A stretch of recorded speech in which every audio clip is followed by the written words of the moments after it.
Live streaming. Morning. Hello, everyone. Hi, everyone. Good morning, Sam. Hi, everyone. Yeah. We're coming from all different parts of the world, it seems, today. Yes. Yes, we are. The time is the holidays, and we're all in. I know a lot of us are celebrating holidays right now, and we're with our families in different locations. So it's being agile, right, with our environment. Extremely. Leaving Puerto Vallarta in mid 86 degree weather and up here in Rocky Mountain National Park right now. It's nice.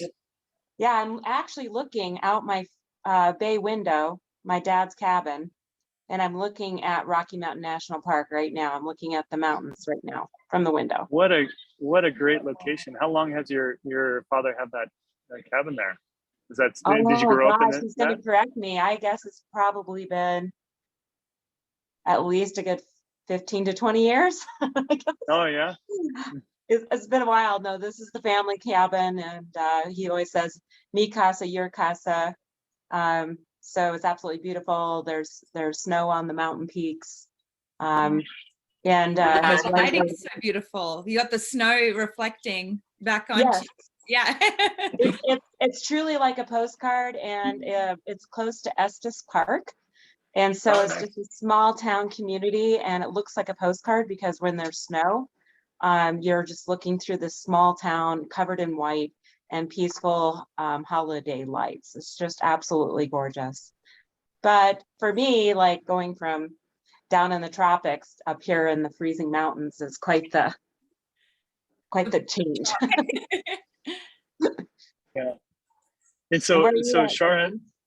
Oh, just a question. So have you spent a lot of holidays up there, Sharon? Yes. That's a normal place? Yeah, it's well, we do. Here's kind of a nice, it feels Christmassy, they have two cabins, him and his wife. So one's like a little Christmas house. I think of it as a Christmas house. So or a Christmas cabin, really. So it's just absolutely adorable. So yeah, you definitely feel like you're in the Christmas mood when you're around here. Very nice. Yeah. Well, I love those white Christmases and the snowy areas. I once had a Christmas up in, it was in a cabin in the mountains like that, but it was completely locked away from the roads. You couldn't drive there. You had to ski in to get there. And that was really cozy. That was really nice. I mean, you had to ski. I mean, first of all, it was like a 2 or 3 hour drive out in the middle of nowhere. And then you had to hike in about, I think it was about 10 miles to get to that spot on cross country skis. And there was just a little cabin in the middle of nowhere. So it was a lot of fun. Well, you better bring your candles and your firewood, right? I guess you have to go out and chop in the snow. Yeah, I think they stock everything during the warm seasons, of course. So there's enough firewood during that time. Oh, perfect. That's awesome. That sounds like a real adventure. Yeah, Should that was great. Yeah. Like Sam always finds like isolated spots. Like when you were in Iceland, you had just the sheep going by more than people. Like you always find the little cute little spots. For sure. I like being out. Like being out in the middle of nowhere. That's nice. But of course, you always have to have internet, right? So it's important. Great. All right. So right now I'm in definitely in a warmer area. Sometimes we go to the islands for Christmas, and so I'm out here in the U.S. Virgin Islands and St. Thomas. So it's pretty nice. It's beautiful and warm, and so it's a great place to spend. A completely different feel. It's here in Christmas in the islands. It's you go to church. If you attend church, I mean, it's very boisterous and very alive, and so it's quite fun.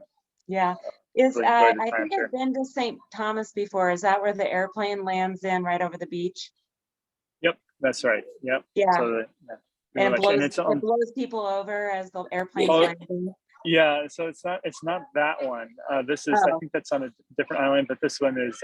But of course, the airport's right on the beach as well. I mean, you have to, matter of fact, as soon as you get out, the beach is right there.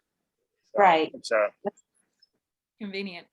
I think you're talking about St. Martin, Shah. I think it's St. Martin where Oh yeah, it's been a long time. That's right. Okay, I couldn't remember. It was so scary when seeing people fly over on the beach when the airplane landed. right underneath it.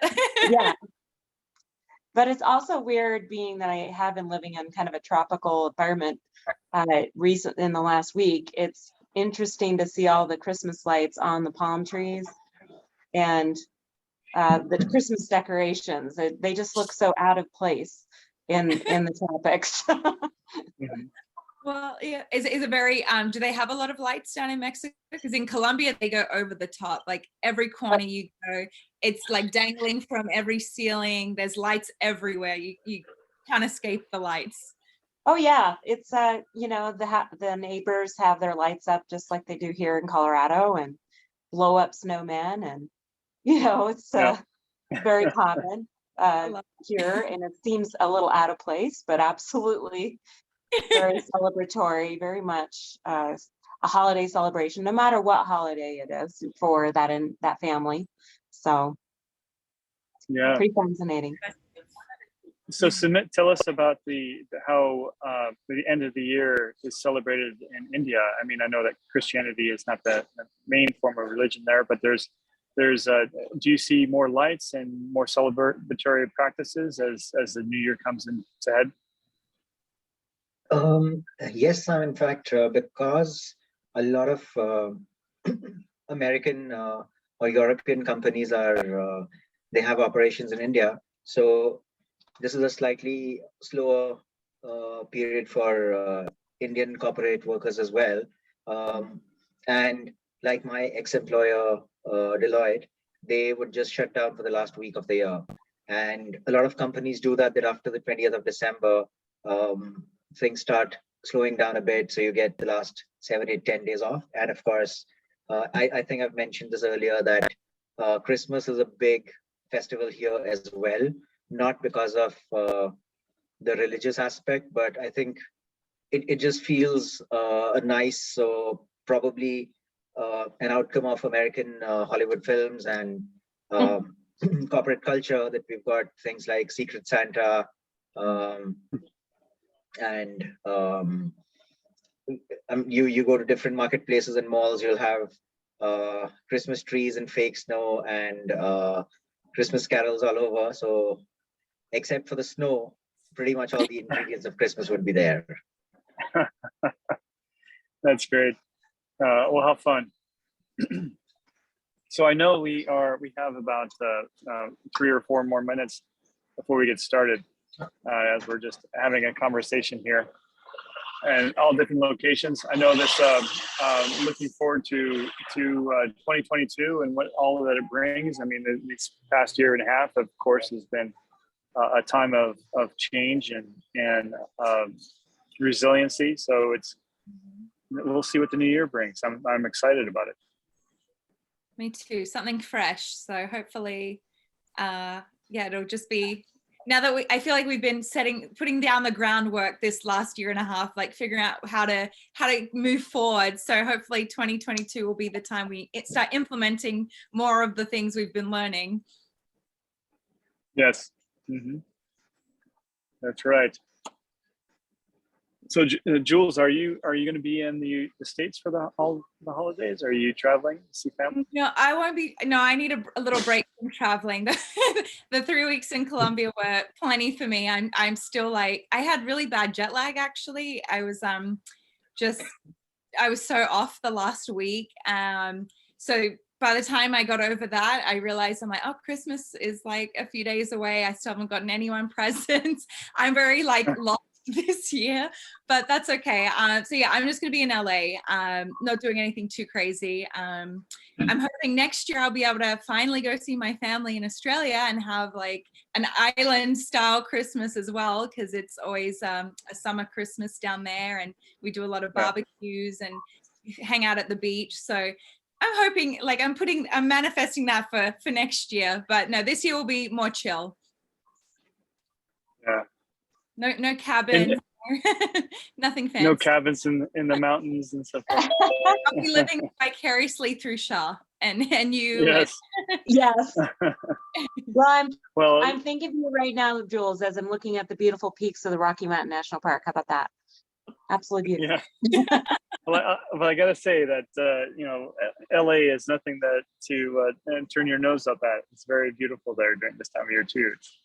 It is nice. I mean, I haven't seen a lot of Christmas lights. It's been kind of like, I don't know, it feels like normal. I feel like LA, I don't know. You have to go to certain parts of the city to see a lot of the like lights and festivities. And then I think some things they close because of COVID. So it's just, I'm like, I'm good. I'll just chill right here. Mm-hmm. Well, it's all about the kindness and spirit and love of your community and the world and each other. So that's really what the spirit of the holidays are all about.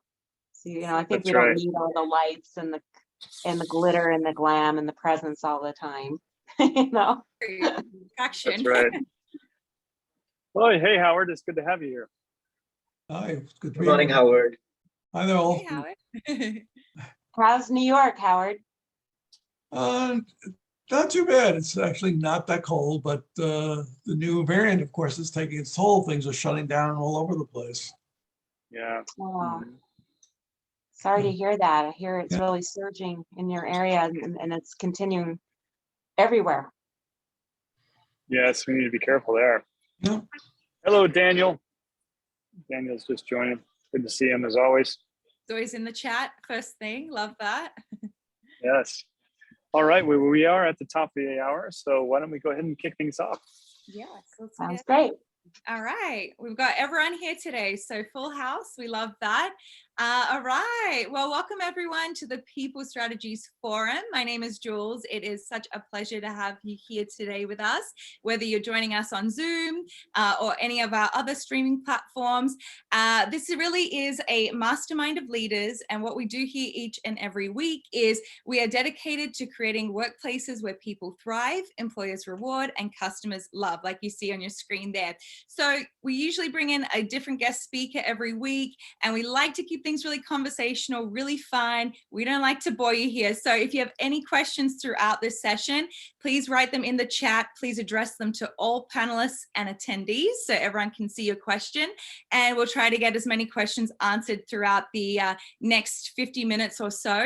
And even if you have questions outside of the Zoom platform, still put them in there because we will get them answered for you.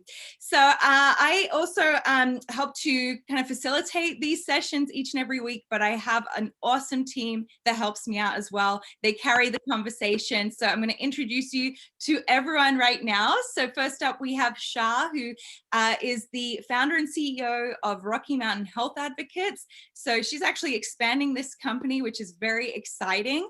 But she also spent so much time working as an HR professional in the corporate world.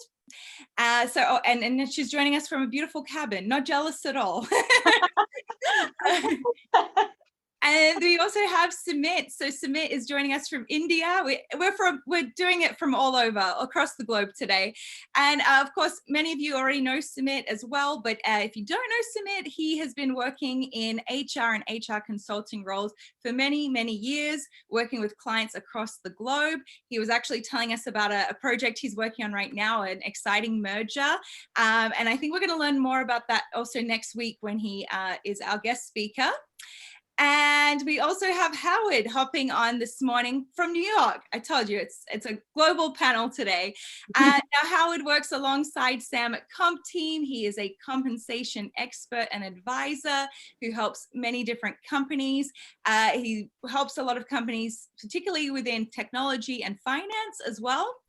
And our lovely last person that I'm going to introduce is our guest speaker for today. And I always love when Sam comes and speaks to us because he has a lot of knowledge, a lot of insights that he can share because he is the founder and CEO of Comp Team, and his company and his team help other organizations restructure all their reward and talent initiatives. All right, so Sam? I know. Also, just so everyone knows, Sam, as you can see, he's got a nice little tropical background. He is in St. Thomas, just living the life. So if we have any issues, Sumit and I are kind of going to jump in as co-hosts. But Sam, I'm going to pass things over to you. Great. Thank you so much, Jules, for the introduction. And so happy to kind of get into this discussion today, as we are going to be talking about how we need to evolve the workforce experience. But first of all, I want to acknowledge our sponsor, TMA. TMA is a tool that we use in organizations that's highly recommended. It's one of my favorite tools that helps us to better understand and our people and understand their strengths, their talents, and so forth, and how we can leverage those in the workplace. So thank you for showing that the TMA method. So as we get started here, just one moment. Jumping into our conversation. So the big thing that, like I said, we're looking at talking about today is how do we evolve the workplace for 2022 to ensure that we're able to attract and retain a talented workforce. And there's a lot of things that we need to consider, and which I call the workforce experience scorecard. And there's pieces here. So first of all, I guess when we're looking at the workforce experience, there's pieces such as it involves it's also known as the employee value proposition. Those pieces that we're trying to arrange in our company to attract the workforce to come work with us and have them stay. And so there's a lot of elements in here. We'll go kind of through all of them today, and would love to hear the panel's thoughts on all these pieces. But one of the things in today's workforce that has become a louder voice in our candidates out there is people want to work at a place that has purpose, that has vision for the future. I think the Great Resignation, as we've all been hearing, people have decided that, hey, life can be short. It was difficult working at where I was at now, and I've gone through this experience where maybe have more of an understanding of remote work. I want to work at a place that really resonates with what I believe in, what my beliefs are. And so people are shifting and going to places that have a strong vision, or are what I call purpose-driven organizations. So companies more than ever need to communicate what they're about, right? So are we a company that are about helping or people that are out there? What is our grand vision for the company? So I know that that seems to be a trend in the U.S. I mean, so Sumit, are you seeing similar things happen around the globe, in your opinion? Absolutely, Sam. I think the last few years they've brought a big change in the way the employee experience is being seen, and of course, the pandemic has accelerated this journey. So the Great Resignation, as it's being called, doesn't go by the same name in the Indian market, but and in parts of Asia. But employers are feeling the pinch. But I think if we just ignore the short-term effects of the last 1.5 years for now, the last 5 or 10 years, we've seen a lot of movement from the customer is the king, or the customer is always right, or customers first, to employees first, customers second. And I think more and more organizations are realizing that unless you're building a fantastic employee experience, you will not be able to build a fantastic customer experience. So the workforce experience, or the employee experience, has to come first. That's right. I mean, in those businesses where they're they have customer facing roles, or your workforce is designing products that your customer uses or services. Of course, we know that they're integral to ensuring that the customer has a good experience. So of course, we need to think about them as definitely a priority, as they are going to put our company in the best light. So yeah, definitely. And so I'd be interested to see what you think, Shar, as far as, I mean, is this something that I know is it resonates with your business, but have you seen it change in the past few months or in the past 6 months? Because there seems to be a lot of change there. Absolutely. I think I think it's affecting every industry. Actually, I could talk about education. I could talk about travel. I could talk about hospitality. I could talk about our company that's a health advocacy company. The customer demands are changing. The regulatory laws and requirements for companies like ours, for example, are changing. It's a fine balance of how you attract and retain good talent and be able to meet the demands and needs of our clients, you know, and do the ethical, responsible, and compliant thing to do. So it's been somewhat of a challenge to keep your employees employed and also meet the demands of what's in the marketplace as well as regulatory for us. I would say another thing I think about when you talk about the great exit, I recently, with the holidays, have been talking to some young adults recently. I have a few. We're kind of a small family that not only my two going on to young adulthood kids or young adults, I shouldn't say kids, also other families. So for example, it was such a struggle talking about, well, does your 22-year-old have the time off for the holidays? No. Does, you know, all of them are trying to work at all their organizations, usually probably at kind of the lower end of the pay scale. And many employers are not, because they're meeting the demands of the client or their other customers, are not providing any flexibility for scheduling, because it's a fine balance of meeting, you know, the client's needs and also meeting the employment needs. In fact, one that I just had a chuckle about that I wanted to share today, I'm not going to say who it was. It's just one of our family members. I think he's 24. His company has something called MaxiFlex Scheduling. Okay. I don't know if you've ever heard, this may be new for all of us HR people. What the heck is MaxiFlex Scheduling? Yeah. Tell us about that. So it's like, to me, it's from a clinical perspective, it's like a per diem or as needed. But, you know, he has no notice. It can change at any minute. He can be called in at last minute, can't plan his life or whatever he needs to do because everything's on a MaxiFlex schedule. And it seems like a catchphrase to make it kind of a fancy term. In reality, it's not necessarily the most appealing. Now, I think they offset it by fairly good compensation. But again, this individual has to be extremely flexible. I think it sounds like something else in the female sense, but but MaxiFlex Scheduling. But again, I think when it comes to the great exodus, it's like, how long can you retain an employee with that kind of life when you have no life other than what's surrounding this you know, entry level type of position? And I find that a real challenge. So we try to be as compassionate with our employees about not doing that. Try to plan as early ahead as you can. Try to provide the most competitive pay. Try to provide the most life balance as we possibly can. And then also just be honest and transparent through the process. It's funny. I was going to say that, you know, it's funny because, you know, pre-COVID, how many companies, except maybe a few leading edge ones, were saying we could have our employee population work remotely. You know, almost everyone's saying, no, we need our people here 9 to 5. We need to see them, et cetera, et cetera. Then all of a sudden COVID hit and everyone had to go to a remote work environment. And in most cases it worked.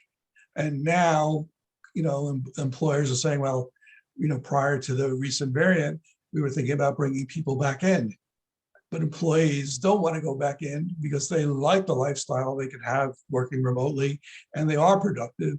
And now with the new variant, it adds another wrinkle to it because, well, I don't really want to go back on, you know, mass commutation and exposure and, you know, we're going to get tested every single day. So I think, you know, it's a unique set of circumstances that really challenges employers today in figuring out what to do. Plus the employment opportunities are such that people would say, well, you know what, this isn't for me. I'll go somewhere else that's more lenient and more flexible. Mm-hmm. Yeah, you know, I love your comment, Howard. My dad and I were having a philosophical dialogue yesterday about this topic. He's been in administration and for the Division of Wildlife for a long time. And he said, in the past, it was all about the inbox, seeing the employee arrive to work, looking at their inbox. Is it full? Is the outbox full? And I'm talking real papers here. Right. I'm not. And then it became the emails. Did someone respond to their 280 million emails within 30 seconds? Then it became a measurement there. But now it's like, from a performance management perspective, I think employers now have to trust that an employee's outcomes and return is really being productive remotely without looking if they're sitting at their desk, zoning out at a computer and getting that in and out box gone through every day.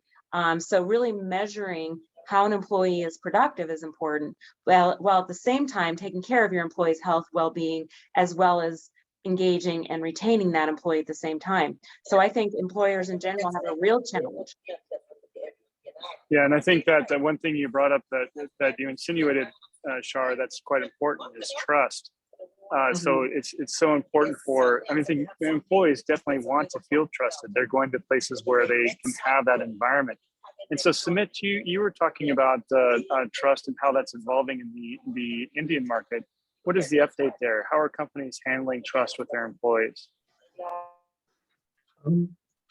So the operating landscape, Sam, is such that we don't have fantastic access to technology, and the pandemic has really forced people to work from home and work remotely a lot. So even a lot of the old school managers who believe in looking over your shoulder when you're doing something to see what exactly you're up to, they're having to take a step back and say, we don't really have a choice. We need to trust our people or we'll just get nothing done. Of course, there are some who are going to the other extreme of installing keystroke monitors and even trying to install cameras at employees' homes to see if somebody's at their desk or not. But I think those are the exceptions. So overall, I'd say trust has had to improve significantly, and employers have had to adjust to say that, yes, we understand you've got personal priorities coming in as well. So it's fine to be flexible. We don't really need you sitting in front of your desk from, say, 9 a.m. to 6 p.m. Good point. Go ahead. No, I was going to say, in addition to that, we talked about trust. One of the other themes that I think that have evolved this year is the focus on making sure that we have a more humanistic approaches in our companies, especially. I mean, I've noticed this in the U.S. I'm wondering if how people have seen this, but across the globe, but more focused on the whole person. What they're understanding their situation, that they have responsibilities outside of work. I mean, that's been a big focus of a lot of companies. What have you guys seen there? Well, I think it's all about essentially focusing on positive psychology and not negative psychology, and the the docs and people's performance and the negative connotation tied to, as you well know, to merit and to pay. And if there's a certain number of mistakes in the last month, that obviously that's going to impact pay. I think, in my view, I've really had a wake-up call when it comes to positive psychology in every aspect of employment, from being a new hire to developing to succession management, through even development and leadership development and offboarding. My company's really worked on positive dialogue, positive psychology, positive coaching, and really focusing on the well-being and caring and compassion for our people. In addition, without crossing the line of understanding too much about personal life. It's something, I think it's a whole new skill set. Back when I was in a more corporate job in 2016, we used to call it the Humble Inquiry, which is that book, right? Well, I think that's a great book, but I think in the last, how many years, 5 years, I think that it's even grown leaps and bounds from just being humble as a manager and inquiring humbly. I think it takes a whole new skill set to really show caring and compassion for your employees in a positive way that helps drive performance, talents, and really the ambition to do a good job for the company and as well as their own careers. But what brings- what are companies doing though to assess and their manage of talent to be able to do that and reskill them if they don't have those talents? It's not everyone. If you were in a very traditional environment, that's not the way you operated. So and Howard, I have to say, being from a really large corporate company of near 160,000 employees, it was like moving the Titanic. You guys have heard me say this about being a little rowboat and trying to move the Titanic. Unfortunately, those large monster companies that don't have the agility and the flexibility to make that change, as well as very old-fashioned talent management and OD perspectives, are not quite ready to make that flexibility change. Whereas small companies like ours, with small, less than 30, 20 employees, we have that agility to move very fast, very quickly. So in my view, I think really it's going to take executive leadership buy-in. And I know this is old hat to us HR people, executive leader buy-in, partnership and ownership of all levels of leadership. And it's not just one department's job to do that. That's right. So do we think big companies that are, tied to their traditional ways are going to become extinct, like dinosaurs? I know some of you have seen the viral video probably recently, if you're kind of a social media freak like I can be sometimes. And there's a nurse, and I know she's talking probably about vaccines and political aspects, but just so angry that she's working 19-hour shifts with a 20-minute break and no compassion for her health and well-being and her safety. And not only that, surrounded by very sick patients and the fact there's shortages of beds, and it's really becoming a health crisis. And seeing all her colleagues resigning and exiting in the health industry as nurses and doctors at an alarming rate. So even those large dinosaurs, and I know I come predominantly from a healthcare executive background in HR, but I would say that's like a real critical industry that really needs to get their minds around this whole approach very quickly and very fast, because it's only going to add to the demise of the health of our globally, not just our country, but globally. So that's my view. And I think, Howard, you got a good point. I mean, those larger companies are, they seem to have they're more like the Titanic, as Shar, you were mentioning. So I think that they are used to having and one of the things I often see is that they're used to having such high polish, whether it's presentations, marketing material, and so forth. They don't have the agility of smaller firms a lot of times. And so that can make them a little bit sluggish to change and so forth. And I think that gives a great advantage to some of the small companies out there looking for some key talent right now, ensuring that they can be more agile. If you recall, I've mentioned this before, I was in charge of Gallup employee survey for over 9 years. And yay, I was able to achieve over 90% participation as the head of the process in our hospital system for over 8 years. Wow, isn't that an accomplishment? But I used to just cringe inside. It's like, it's not about the participation of the Gallup employee survey. It's not about the participation of the people survey or whatever it is. And I felt like oftentimes executives would only think that was the end all solution. And it was like, what's the cultural shift?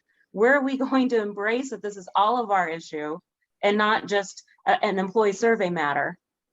And I think today, I would assume if I was sitting in those conference rooms, I think there would probably be more time, attention, focus, and energy really trying to crack this nut. That's right. Well, we've talked a little bit about managers and how managers need to have some development training. That's been another theme of this year. And I think a long time theme that managers need to be upskilled to be able to have those critical communications with their staff, especially now in this remote and hybrid environment. But let's go back to leadership, because one thing you said earlier, Shar, is that we need sponsorship from the top for a lot of these initiatives.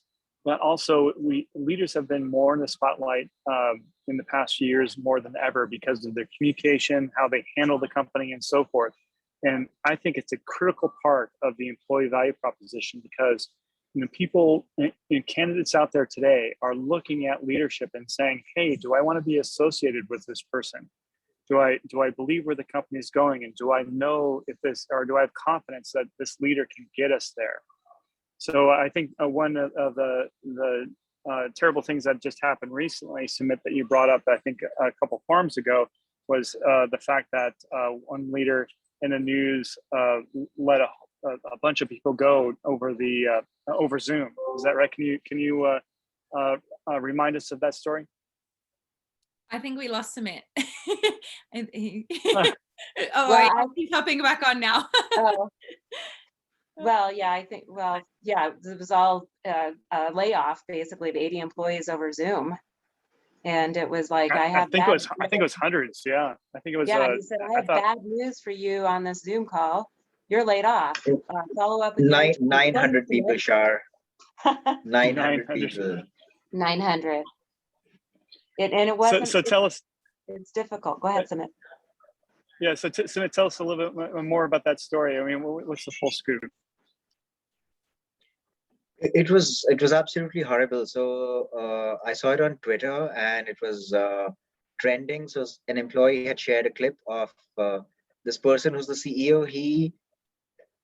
It was a 3-minute call that he had, and he managed to make it all about himself. So there's no empathy. There was no mention of the people. So he just went on saying, I've got bad news for you. Some of you are unlucky. This is the second time I've done this in my career. And the first time I did this, I actually cried. No, I mean, not a single word saying, I understand this is a difficult phase. It's an unfortunate business decision that we're having to take. However, this is what I have planned for you in terms of we'd be more than happy to give you great references. We'd be happy to give you outplacement support. And this comes, it's not like the company is going bankrupt. This comes 3 days after they've got a $750 million investment from one of their investors, and just before the holiday season. So absolutely horrible timing. And of course, the individual isn't really known to have a lot of EQ, because somebody also forwarded one of the emails he'd sent to his people a couple of years ago. It looked like an angry teenager, and no offense to teenagers here, had written it. So it was in all caps, where he said, you're all dumb as dolphins. Dumb dolphins get eaten up by sharks. You embarrass me. And this is all in caps. Made no sense whatsoever. I mean, if you read that email, if you watch this video, it's a masterclass in how not to behave with your people. Well, we just have to think about the impact there. I mean, he's just basically destroying the employer brand. How would or why would anybody want to work for that company again when they know that they're thought of that way and by the leadership? I mean, it's can be very damaging overall. So right after this event, Sam, within a week, his top leadership quit. So the entire C-suite quit. Some other employees walked as well, and after that, the next piece of news was that this particular individual is on indefinite leave. So probably the investors felt it's best for him to take a step back. So nobody really ended up winning in the entire scenario. So the company, which was doing badly enough to have to get rid of 900 people, is now doing worse. Investors are obviously scared. The entire C-suite is in disarray, and the company is, of course, a case study in how not to behave with people. Absolutely. So let's talk about another point that's a trend that's evolved this year is fulfillment. So part of the reason why a lot of individuals are leaving is because they don't feel like they're going to be fulfilled at their particular work that they were at. So some of them feel like, hey, maybe I want to change my career. Others are thinking that, I want to work at a place that's going to be more flexible and so forth. And so I think that's a key driver in what we're seeing now. So, and I'd be interested to hear from Jules. I mean, among your friends and for what you're hearing out there, I mean, is flexibility something that you're seeing in your industry and in those that you know? Yeah, I would say, I think definitely amongst, I'm like an old millennial, but I think amongst that generation for sure, like my friends and everything, I think a lot of them are willing to even take less pay if it means more time off, or yeah, you know, they want more vacation, they want to travel. I think the last year and a half has definitely shown people that life is short. Unfortunately, we lost a lot of people the last year and a half. So life is so short. And I think they kind of had that awakening, like, why am I busting my butt, commuting like 1 to 2 hours each way, sitting at a desk, having lunch at my computer, just feel like, I think it was really showing them like I'm doing the same thing. I'm stuck in a rut, doing the same thing day in, day out.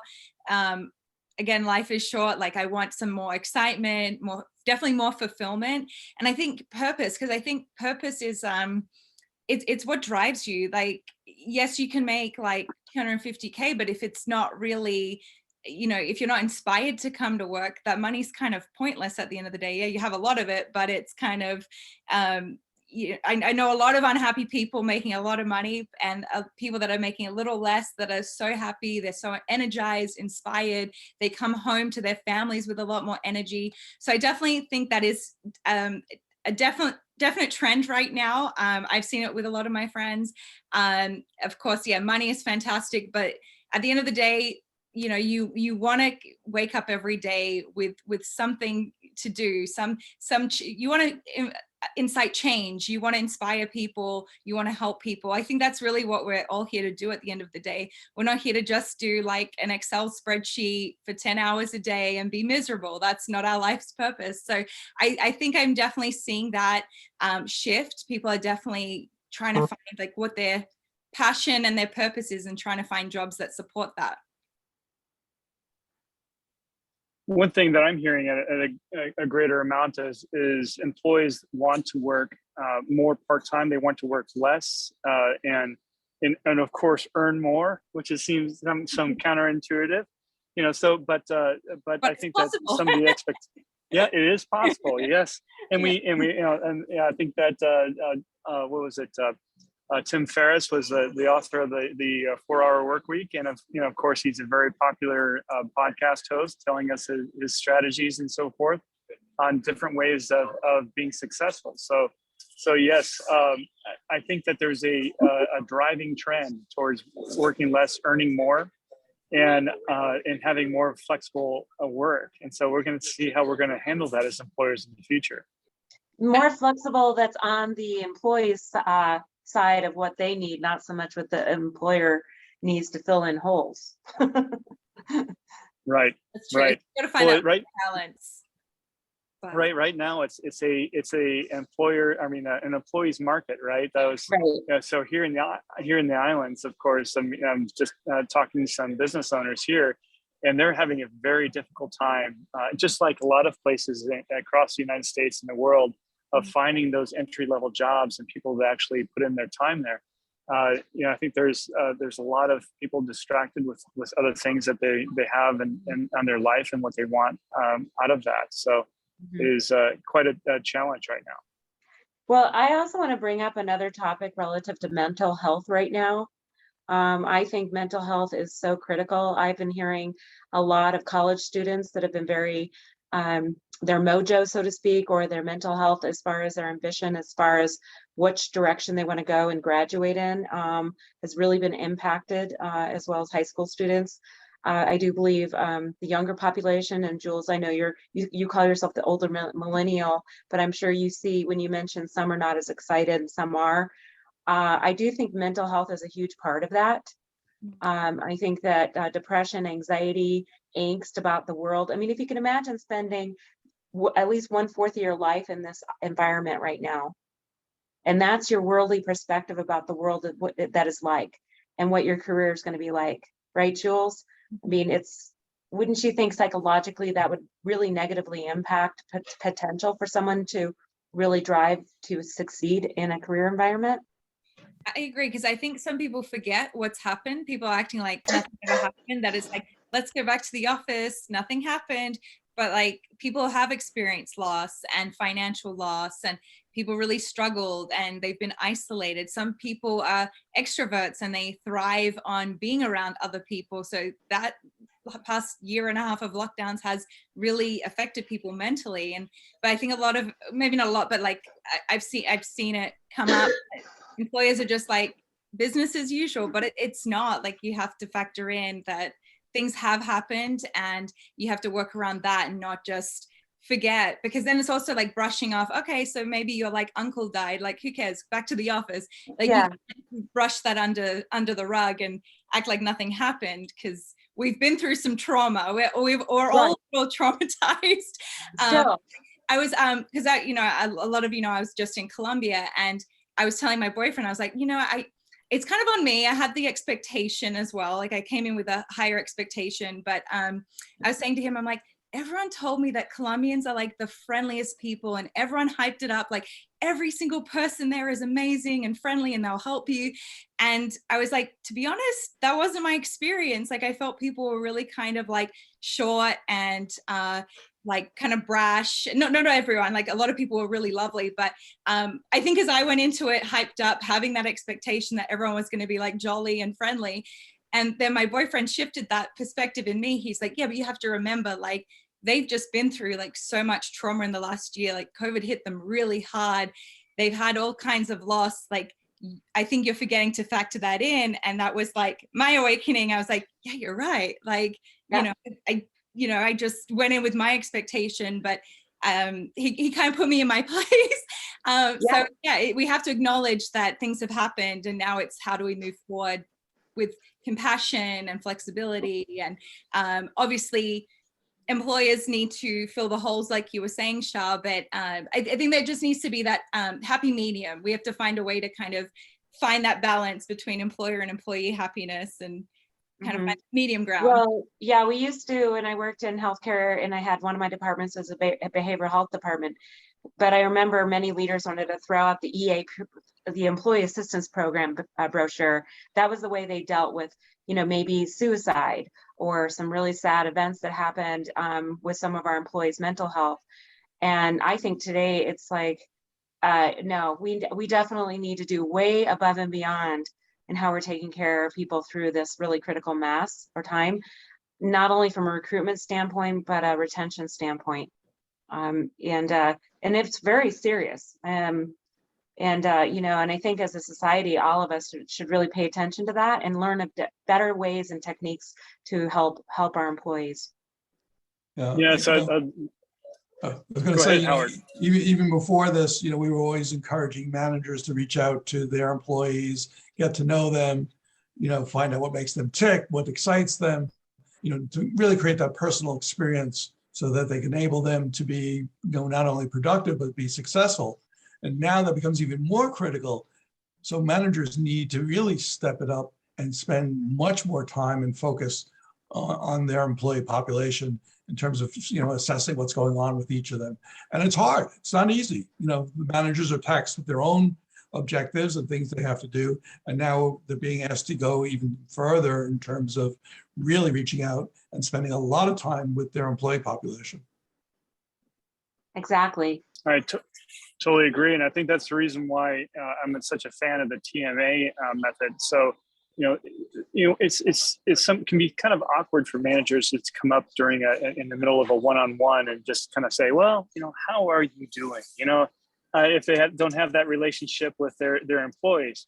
And so having an assessment tool, something that they can use to help break the ice and understand and go through the dialogue with their direct reports to get to know them better can be a nice way of going about things. Learning about, hey, what are your ambitions for? Where would you like to go in your career in the future? What do you really love to do and what are you really good at? So these are great discussions that managers can have, and using a tool such as TMA to understand their talents and drives can be very helpful. So I think it's very timely to have an assessment like that in organizations.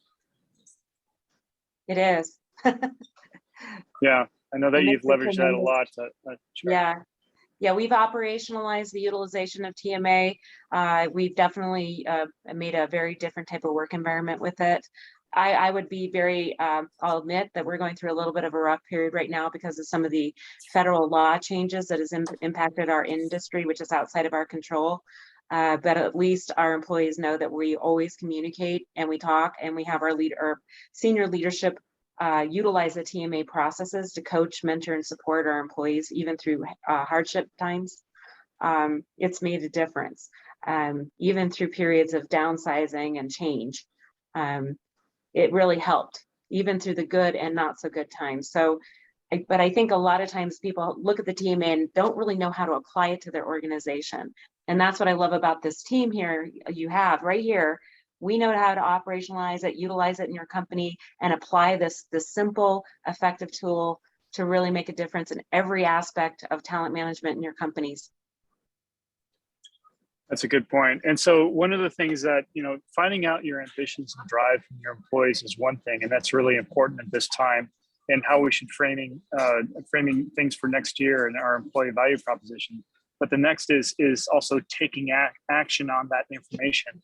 So once we understand, where a person, what their talents are and their drives, like how they want to go through their career and advance, we need to help develop them towards that effort and, giving them a path.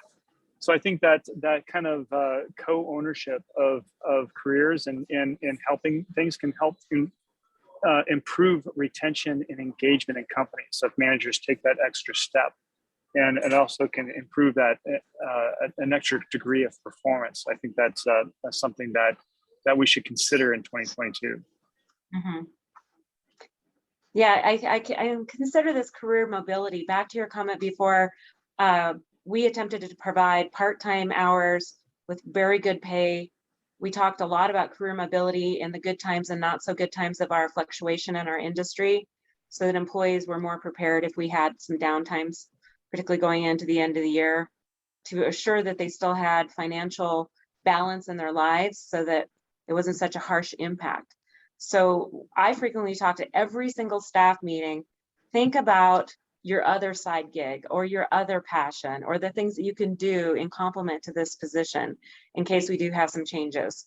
And I said that at every single staff meeting, every single one. I don't think my employees would ever say I never talked about that topic.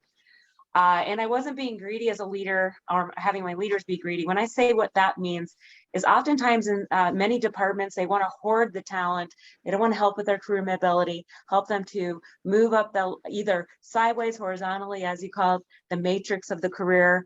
Oftentimes leaders don't really think about that and the fact that career mobility is going to be needed, particularly with organizational change. And I don't know if we're moving any faster in organizational change. To me, it kind of feels like it. But as an employer, it's the only responsible thing to do, right?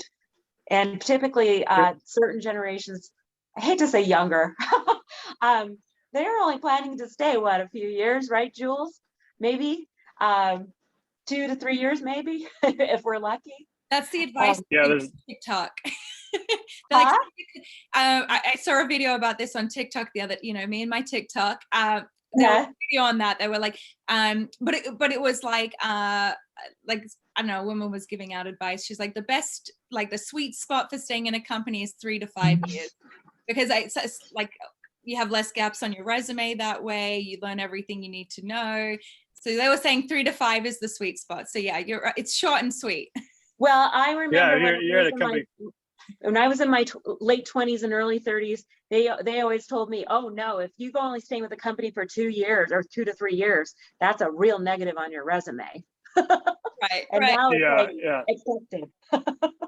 Yeah, and if you're at a young company, you see that if somebody be there 5 years, that's like, oh, that's a long-term employee, right? So yeah. I think that the average is. I remember is in our days, Sam, our days used to be 7, 10, 15, 20 years.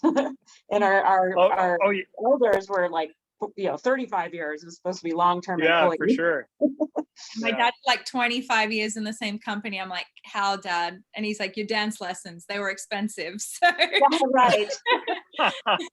Your dance lessons. That's great. Good old Dad. But I also saw some of those generations, and I don't mean to call attention to it, but it seems like they stayed in jobs way too long. Mm-hmm. And have they, one of my CEOs that I was sitting on a golf course with, he was giving me leadership advice. So he said, sometimes success is being like a monkey that jumps from tree to tree, climbs up different branches and gets a new perspective of the workplace. And I'll never forget that. And I looked at him, I'm like, oh, so you want me to jump to a different tree? I would say, what are you calling me a monkey? I think he was probably, I was promoted with that company, but I think a couple years after my promotion, I did leave. So I jumped to a different tree with different monkeys. Yeah. And different. That's right. Well, interesting. The interesting thing I was reading a few days ago was that we tend to compare the tenure of baby boomers with Gen X or millennials today. However, the accurate way to do it is how long were they staying in jobs back in 1982 or 83? And apparently there's very little difference. So there's only about less than a half a year difference in the median tenure of people who would be in their early 20s back then and the ones who are in their early 20s now. So that's pretty interesting. And also the average tenure of a millennial is a little lower than your TikTok video, Jules. So I remember reading it's about 2.5 years or 2 years and 9 months. Oh, we didn't even Yes. make the 3-year mark. And Not what about 3 years, the so. Gen Zs? I mean, it's not just the millennials, no offense, Jules, and I don't want to make you feel old, but we also have the Gen Zs coming up behind you. And they're going to be, I think they're like the new generation hippies. They're like, I don't really want to work, peace and love. Like, I don't want to work either. Right. I want to live in Saint Martin.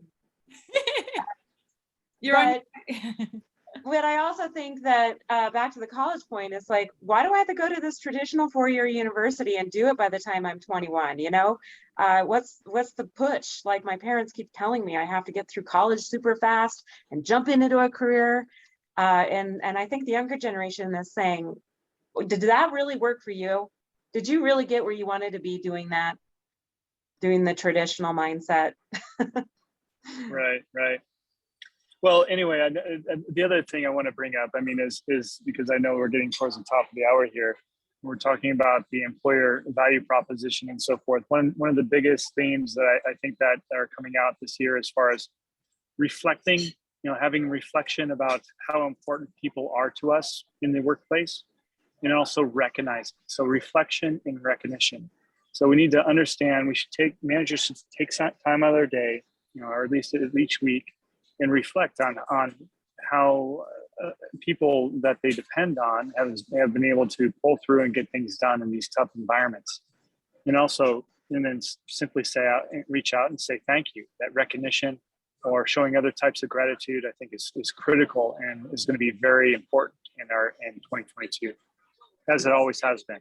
That's a great point, Sam, because so many companies think, oh, we don't have the budget, to say thank you or to recognize people. And a lot of times it's that verbal recognition. It's people taking the time out and appreciating what people have done and given up during the course of the year. And, a few simple words can go so far. Like, how good do you feel when someone singles you out and says, I really want to appreciate everything you've done, and then talks about specific things that you've done during the course of the year that contributed to the success of the firm. That's a real special feeling you create. Right. Absolutely. For sure. Now, and then one thing that of course we cannot lose track of is, and of course one of my favorite topics, because that's what I do, is pay. We've definitely seen companies respond very aggressively when they start losing headcount. There's been a drive to increase pay across companies, and especially in the technology and knowledge worker group. And so what has happened is been driving up the pay rates. And I think that all companies need to expect to see a little bit higher, a little bit more competitive environments in 2022, and they should be preparing for that. Would you agree with that, Howard? Have you been seeing, what kind of pressures are you seeing that companies deal with? No, that you're exactly right. But, it could be a little short-sighted too, because you still need to address the other issues as well. Money will only get you so far. So yes, the war for talent is extreme right now and companies are paying up. But if you're not meeting the other issues that we covered today, you're only getting a hired gun for a while, because they're only going to jump again if they're not happy and fulfilled. Great. Well, I know that we're coming up to the top of the hour. So Sumit, I'm going to ask you to share your screen once again and tell us about next week's speaker and what our topic's going to be.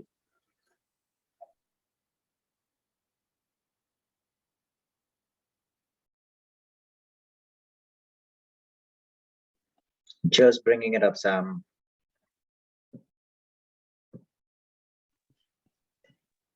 So we have a very special speaker next week, and it is going to be Sumit Singla. Look how sharp he looks. I know. Yeah, that's our New Year special.